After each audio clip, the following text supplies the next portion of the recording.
can do this. I can do this. They will want to help.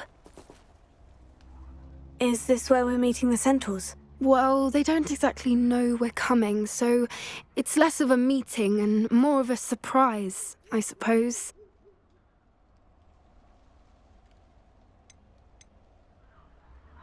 Once we tell them about the Snidgets, they'll understand why we came and they'll want to help. I hope you're right.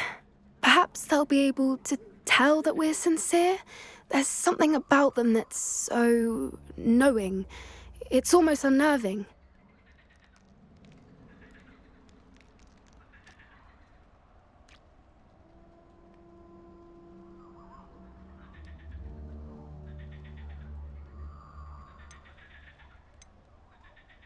I suppose they are known for having an air of omniscience. That's exactly the right word.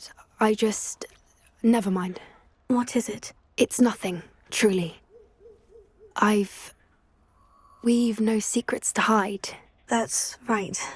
We'll simply be honest with them about what we're trying to do. They'll have to help us, won't they? Yes, of course. You're absolutely right. We'll meet with them, tell them about the Snidgets, and I'm sure to all be fun.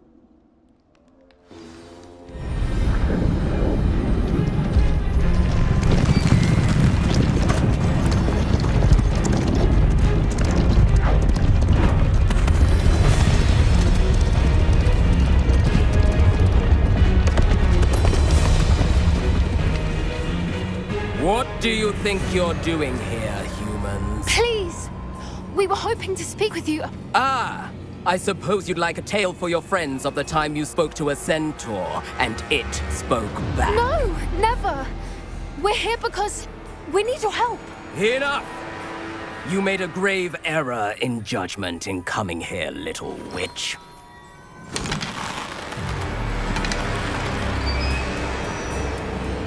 Leave them be, Alec. We do not harm the young. It is not our way. You forget your place, old fool. I'm the leader of this herd, and while you cling to our way, their kind continue to slaughter beasts like us without a care! From what I can see, they have slaughtered no one. They will leave here unharmed. Mark my words, Doran. If I ever see them again, it will be all 3 of your heads.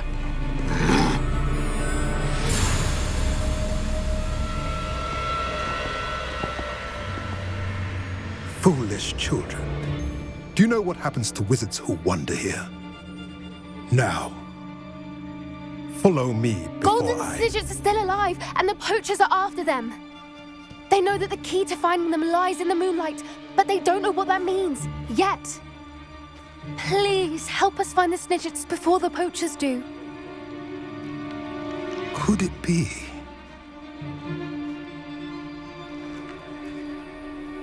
In the south, there is a cave within which lies what the poachers seek. A moonstone. Retrieve it and place it in the henge in the forest. I, on the other hand, must go speak with the herd. Find me after you have done this.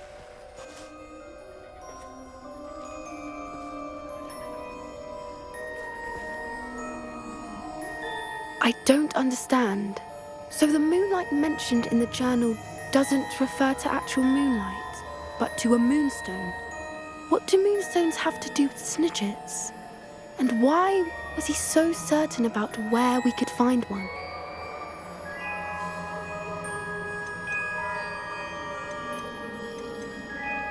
Isn't moonstone all around us? Why retrieve one from a cave? Knowing centaurs, I suspect he's referring to a specific moonstone. We'll likely know it when we see it. I don't know, but I am inclined to believe him, what with his being a centaur and all. I am too. It is a shame how quickly he left. What was his name? Doran. That's what the leader of the herd called him. Well, if Doran knows something we don't, I'd rather act now and ask questions later. I can head to the library and start looking into the cave you mentioned. I'll let you know what I find.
Revelio.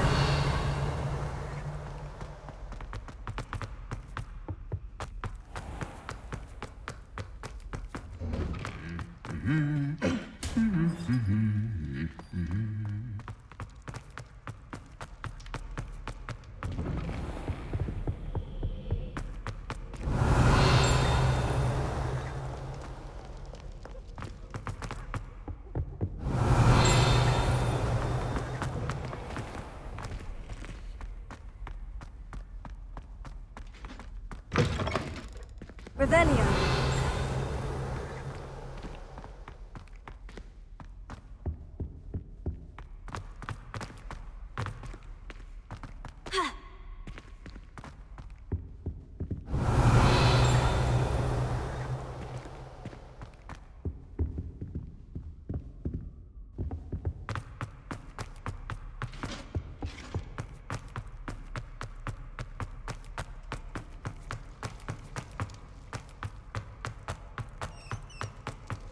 I'm sorry. I'm sorry.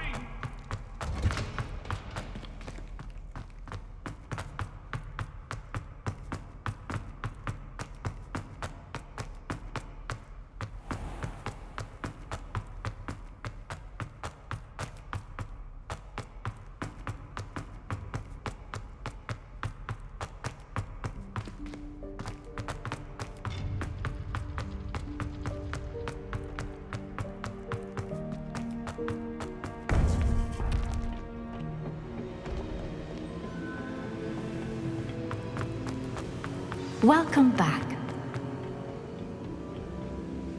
Hello, Professor. I have news. The goblins are looking for something. Another repository. They've built drills to help with their search. Most troubling. Are these repositories like the broken container I found at Rookwood Castle? They are. I fear we have no time to lose. Have a look at the map. Fortunately, the next trial is fairly nearby. It's Hogwarts. As you know, I was headmistress in my time. My portrait hangs in the headmaster's office. In fact, I witnessed Professor Black learn of your arrival. And I'll confess that I wondered about you. Wait, is the next trial in the headmaster's office? It is. I had hoped that when the time came, the occupant of that office would be of help to us. Unfortunately, this headmaster seems wildly unconcerned with anything but himself. You'll need to access the office while he's away. I understand. Very well. We'll find some way to get in. Good. I shall meet you in my portrait there. Until then.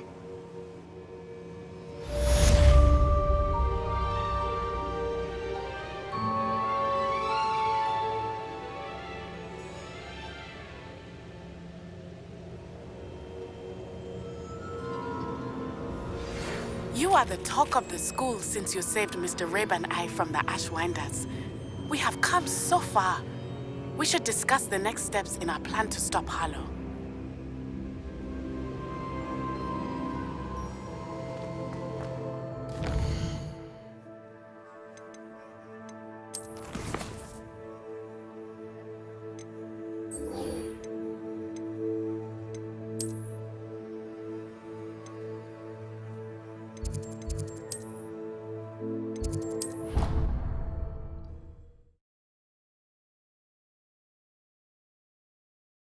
Professor Fig will know what to do.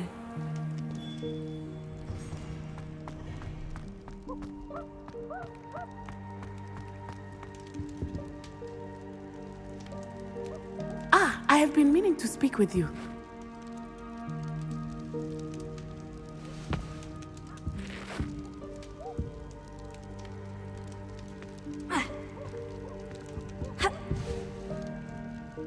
I still can't believe we escaped the Ashwinders. You may not realize it, but you are the talk of the school since you saved me that day. I wonder how everyone knows about it. I told my mother in the hope that she would be more forgiving of what I have been up to if it came from me. She likely told other professors, and news travels quickly. Unfortunately, she might, in fact, have been even less forgiving than I'd hoped.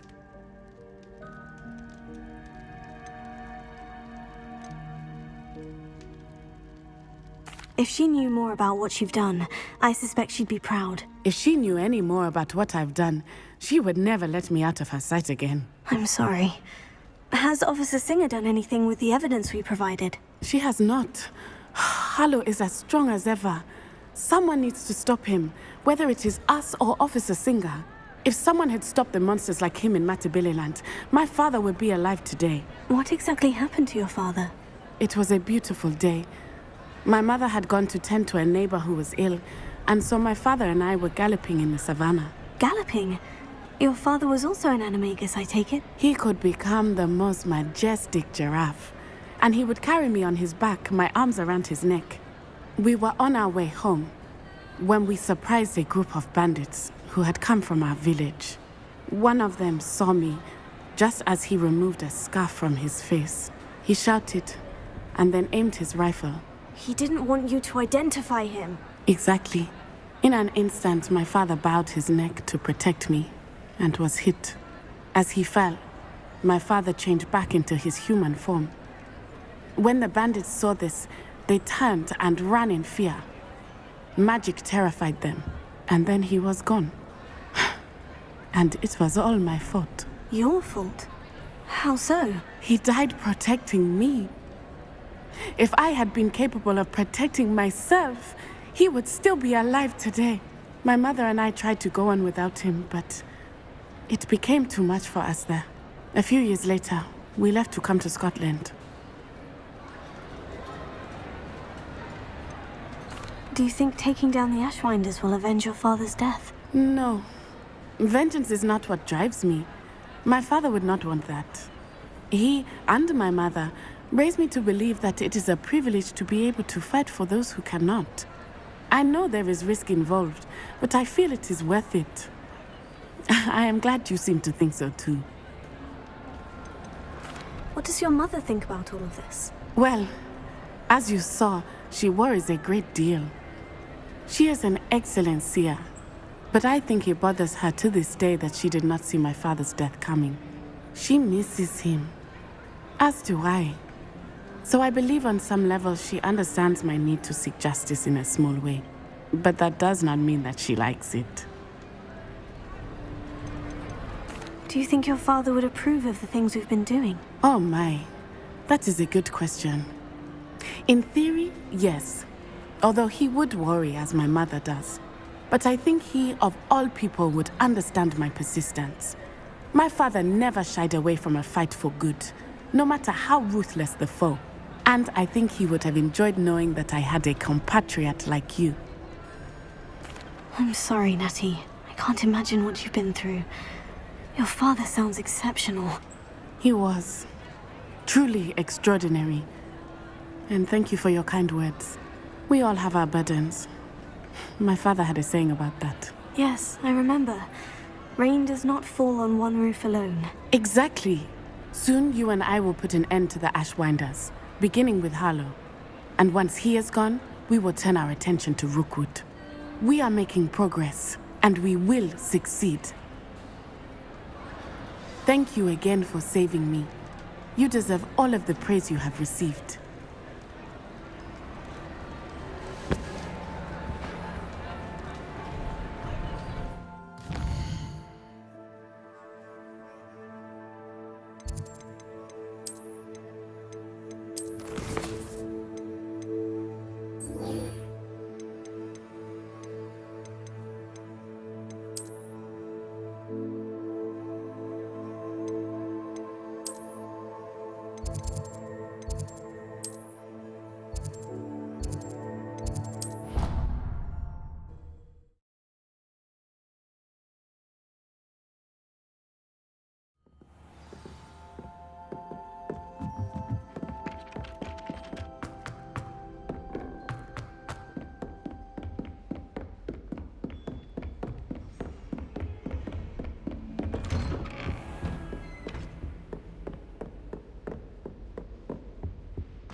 Now here's Professor Fig.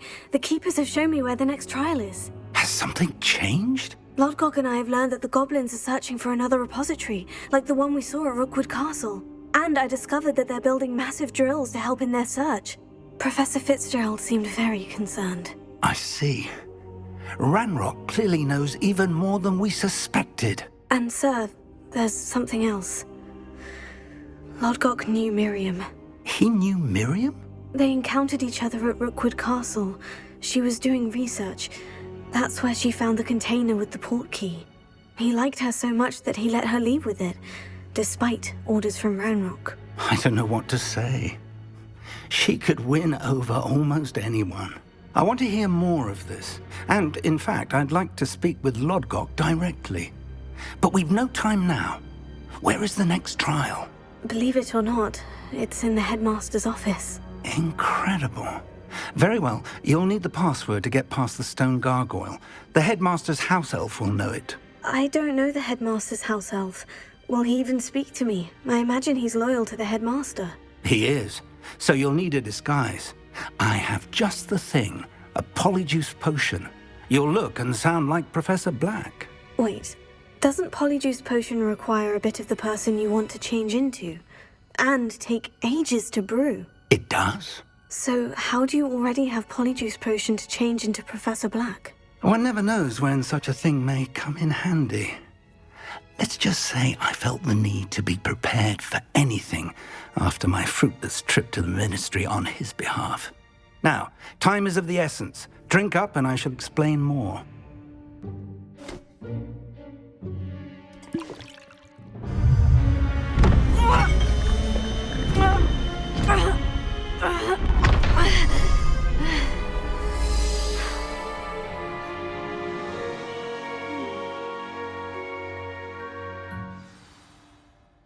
How do you feel? Incredible. I won't forget that taste anytime soon. How do I sound? Convincing. I've taken the liberty of transfiguring your robes. As we discussed, you'll need the password from Scrope, who could be anywhere in the castle. You might look for Professor Kagawa. She's taken to badgering the poor elf about Quidditch in the hopes that he can convince Black to change his mind. Thus far, unsuccessfully. I see. But what if Professor Black sees me? Leave him to me. I shall tell him where to meet a liaison from the ministry in Hogsmeade. That should give you plenty of time. Thank you, Professor. I suppose we'll meet again in the map chamber. It's rather strange to hear gratitude coming from Professor Black. I'll see you there. Now to find the headmaster's house elf.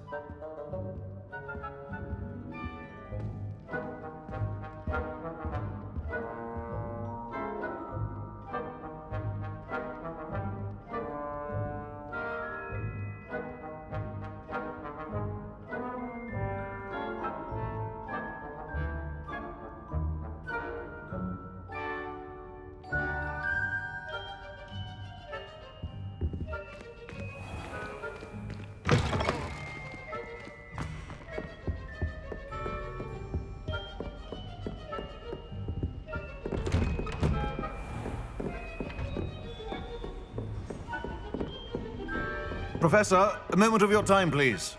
Professor, I was hoping to catch you. Places to be, Professor Sharp. Places to be. Of course, sir. Only, you'd asked me about a particular potion, and I did?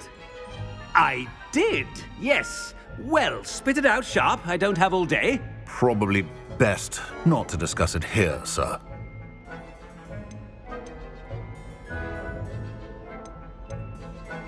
I assure you, Sharp, you may speak freely. Very well.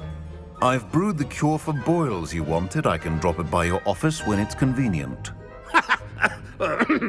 Of course, yes. No need for all the cloak and dagger. Simply have a student deliver it. A student. Very well, sir, if you insist. I do. And thank you, Sharp. I just hope you've brewed enough for all my boils.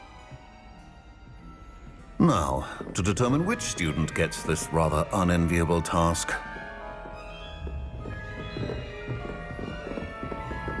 Has anyone seen my ivory-handled hand mirror? Of course you haven't. When I witness what passes for magic in these halls, I simply mourn for the future of the wizarding. I thought I heard the headmaster approaching. Gareth! Mr. Weasley, what are you doing here? Don't you have somewhere to be? Oh, Professor, yes, of course. All sorts of places I'd rather be right now. Do you need something from me? I'm looking for my house elf. Surely you've seen him? Ah, the little one-eared fellow. I saw him heading to the Great Hall moments ago, muttering on about your, sterling graces, sir. I am watching you, Mr. Weasley. Mr. Redding, who owns Honeydukes, tells me some of his billywig stings recently went missing. Prime potion ingredient. And I know you fancy yourself a skilled potioneer. What? But, sir, I haven't been anywhere near Honeydukes. Bah! That's enough from you. Just know that I have eyes and ears everywhere. On your way, Mr. Weasley.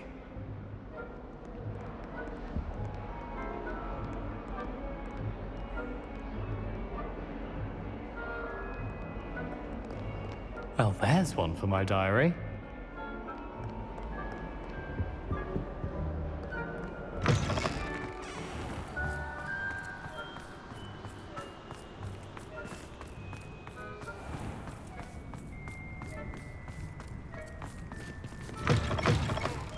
Stand proud, purebloods. The future is yours. Headmaster, here, what could he want? Mr. Gaunt, where do you think you're going? I beg your pardon, sir. I'm simply on my way outside. Taking the day off, eh? Typical student, wasting the hours away. I have to write 20 inches on Dittany and its uses. Was heading to the greenhouse. Ah, yes. Mixed with bubo tuber pus makes a fine mustache paste. Yes, mustache paste. I find. Are you feeling all right, sir? You don't seem yourself. I assure you I am quite healthy, Gaunt. If I need a medical diagnosis, I shall head to St. Mungo's.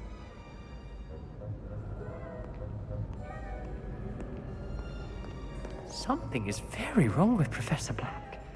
Dittany and Boobertuber pus. Moustache paste.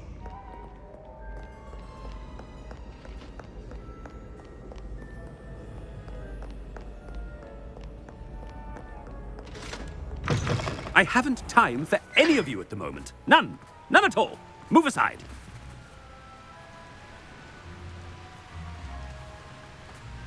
Professor, a word? Professor Black, again, it is not too late to reconsider your decision regarding Quidditch. We could still have trials and a somewhat shortened season. It would be better than none at all. But the injury, Madam Kogawa. Professor, more than one student has taken a bludger to the head on our pitch. I dare say it knocked some sense into them. And they're fine now. The fact that it happened to be a pureblood, well, that's no reason to... What nonsense! That you would trivialize the health of a student over a silly game. A silly game? You are quite impossible sometimes.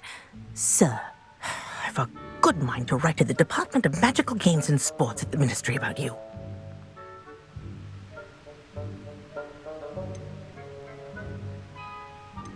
Good idea.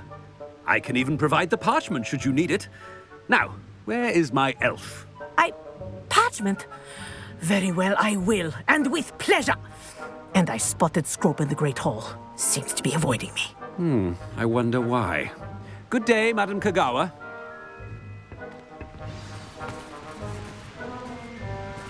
What did we do to deserve him as a headmaster?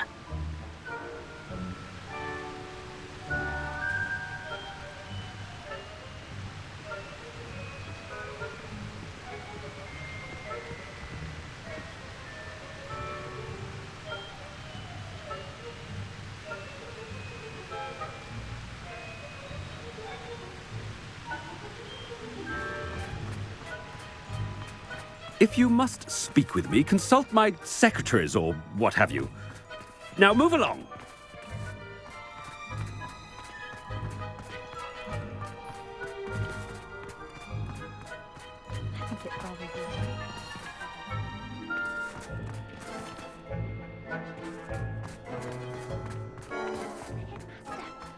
if it's not about anything I've been doing.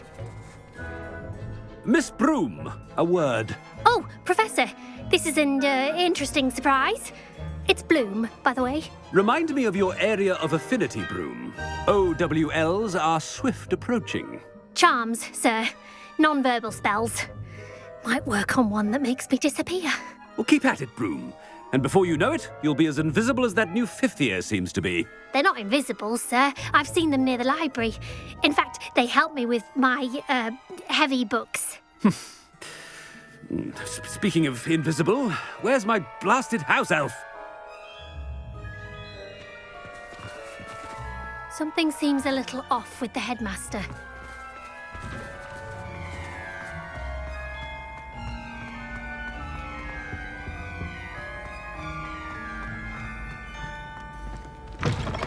Greetings! I mean, out of my way, children! Professor, I need to speak to you. Hello, Professor Black. Ah, Professor Weasley. How delightful to see you. Sir? Since I have you here, I wonder if I might, speak with you about Professor Fig. Oh, very well. I've decided to give him a bit more, leeway with his time. Leeway, Professor? Are you sure that's wise? I confess I do worry for his students. He's rarely here as it is.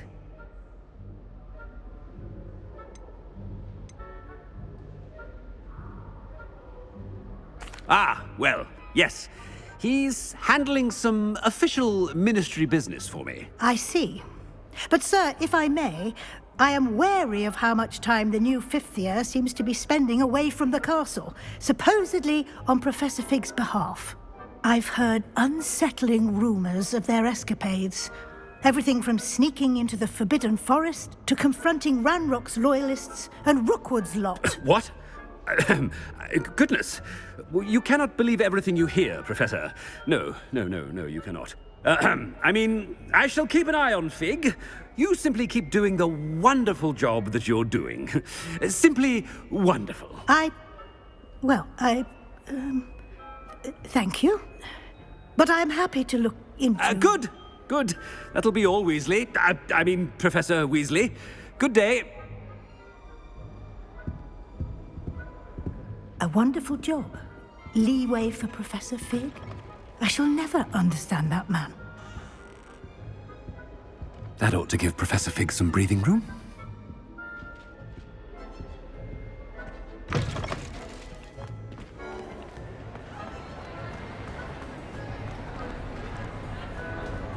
Professor Black is happy with Scrope's performance as his house elf.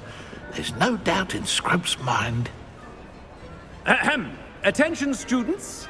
I hereby decree that the Great Hall be forthwith decorated in the noble banners of Gryffindor. I shall be taking no questions at this time, or ever.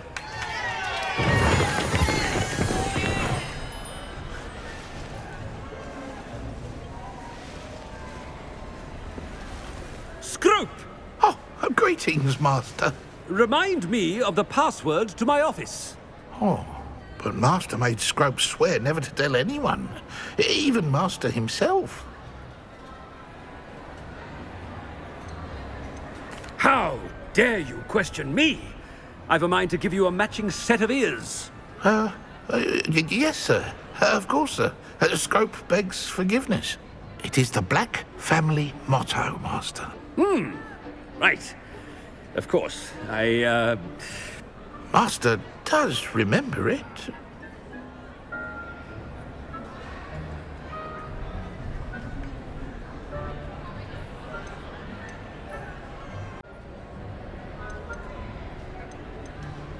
It's pure bloods forever, isn't it? Close, Master. Scrope thinks Master is indeed testing Scrope. It is always pure. Obviously. And, of course, as Master knows, in French. Yes, of course. I order you to pronounce it for me. Oh, but Master knows that Scrope's French is most pitiful. Oh, very well. Toujours pur. Ha! Thank you. Never speak of this conversation with me or anyone else. Of course, sir. Scrope shall try his best to keep out of Master's way. The polyjuice potion's wearing off. I best get out of sight.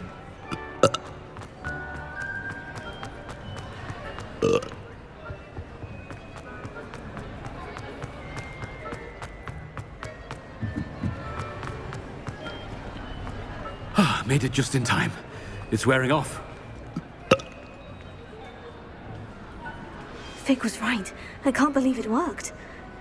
Now, to speak the password to the gargoyle.